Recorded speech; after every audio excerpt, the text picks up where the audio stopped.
রাজ্য বিজেপির সভাপতি শ্রমিক ভট্টাচার্য সাম্প্রতিককালে বলেছেন যে ডিম ছোড়াটা বঙ্গের সংস্কৃতি নয়, ভারতীয় জনতা পার্টিরও সংস্কৃতি নয়। কথাটা বেশ শুনতে ভালো লাগছে।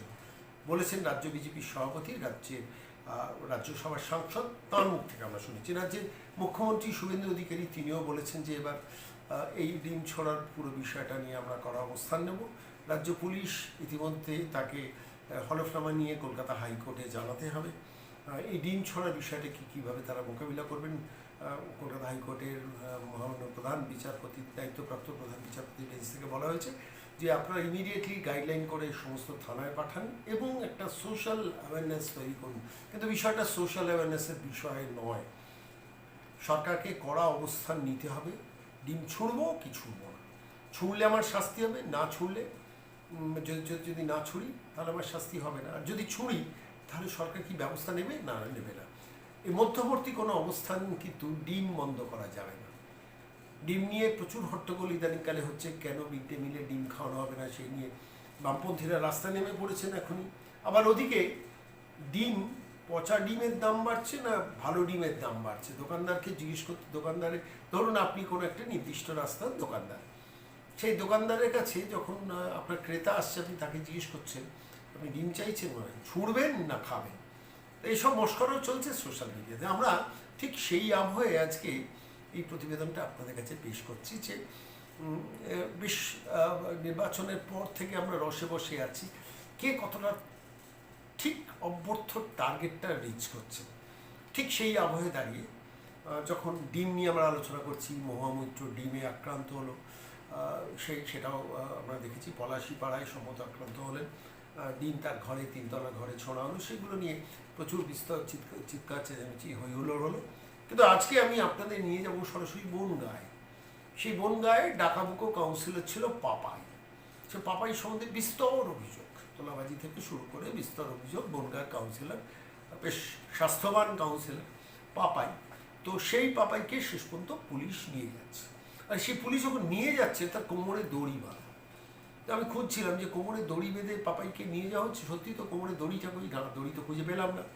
তারপরে দেখা গেল যে টি শার্টটা পরেছেন, টি শার্টের ভেতরে দড়ি, অর্থাৎ দড়িটা বাইরে থেকে বোঝা যাচ্ছে না কিন্তু ভেতরে দড়ি। আবার সেই দড়ির পেছন থেকে ল্যাচটা চলে গেছে পুলিশের হাতে, অর্থাৎ কোমরে দড়ি, সামনে দেখা যাচ্ছে না কিন্তু আদতে কোমরে দড়ি, এবং শেষ পর্যন্ত পুলিশের হাতে তার দড়ির এন্ড পয়েন্টটা। খুব ইন্টারেস্টিং আমার কাছে মনে হয়েছে। তো সে পাপাইয়ের কাহিনী, বনগাঁর পাপাইয়ের কাহিনী আজকে দেখাবো, যেখানে কোমরে দড়ি পরে একসময় যে তৃণমূল কাউন্সিলর রঙে থাকতেন, চটকদারিতে থাকতেন, কথায় কথায় হুঙ্কার দিতেন, ব্যবসাদাররা, প্রমোটাররা তার কাছে নতজানু হয়ে ঘুরত এবং সমস্ত অবৈধ কাজকর্মের প্রমোটার হিসেবে থাকতেন বলে তিনি সুবিদিত, অন্তত সোশ্যাল মিডিয়াতে সেরকমই ছড়িয়েছে। সেই পাপাইকে যখন পুলিশ নিয়ে যাচ্ছে, জানি না পুলিশ সহযোগিতা করেছেন না তিনি অনুরোধ করেছেন দড়ি বাঁধছেন স্যার বাঁধুন, কিন্তু বাইরে যাতে না দেখা যায়। বললে কি হবে, সোশ্যাল মিডিয়া ধরেছে, দেখা যাচ্ছে পাশ দিয়ে দড়িটা ঝুলছে, আর সেই দড়ির শেষ পয়েন্টটা চলে গেছে সরাসরি পুলিশের হাতে। সেই ইন্টারেস্টিং ভিডিওটা আজকে সময় স্পিক্সে দেখুন। বনগাঁ মহকুমা আদালতে নিয়ে যাওয়ার জন্য পাপাই রাহাকে বের করা হয় এবং তারপর বনগাঁ পৌরসভার সামনে সেই গাড়ি কিন্তু খারাপ হয়ে যায় এবং তারপর এখন দেখা যাচ্ছে যে রীতিমতো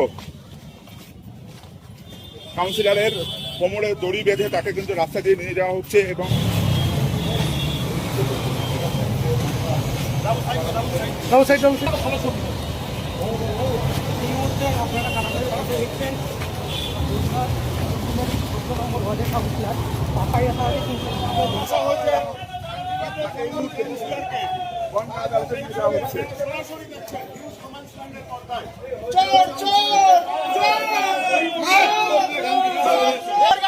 বনগাঁ মহকুমা আদালতে নিয়ে যাওয়ার জন্য পাপাই রাহাকে বের করা হয় এবং তারপর বনগাঁ পৌরসভার সামনে সেই গাড়ি কিন্তু খারাপ হয়ে যায় এবং তারপর এখন দেখা যাচ্ছে যে রীতিমতো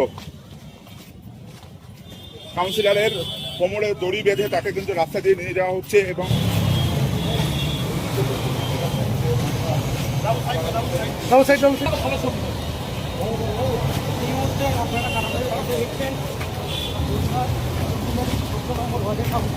পাপাই